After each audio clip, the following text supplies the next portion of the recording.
25 তারিখে ইনশাআল্লাহ আপনাদের দয়া আল্লাহর রহমতে আমি দেশে ফিরে যাব। 17 বছর পর বৃহস্পতিবার দেশে ফিরছেন বিএনপির ভারপ্রাপ্ত চেয়ারম্যান তারেক রহমান। গুলশানে দলের চেয়ারপারসনের কার্যালয়ে বুধবার এক সংবাদ সম্মেলনে স্থায়ী কমিটির সদস্য সালাউদ্দিন আহমেদ জানান, দেশে ফিরেই তিনি প্রথমে সংবর্ধনা গ্রহণ করবেন এবং এভার কেয়ার হাসপাতালে তার মা বেগম খালেদা জিয়াকে দেখতে যাবেন।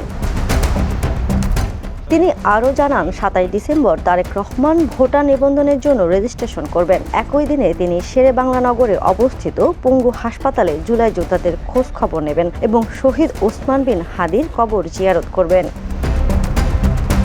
এর আগে 26 ডিসেম্বর বাদ জুমা তিনি শহীদ প্রেসিডেন্ট জিয়াউর রহমানের কবর জিয়ারত করবেন এবং পরে জাতীয় স্মৃতিসৌধে মুক্তিযুদ্ধের শহীদদের প্রতি শ্রদ্ধা নিবেদন করবেন।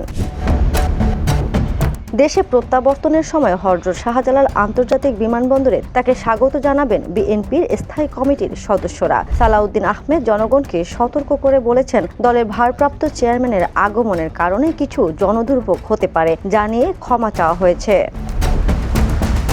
Next report, the news.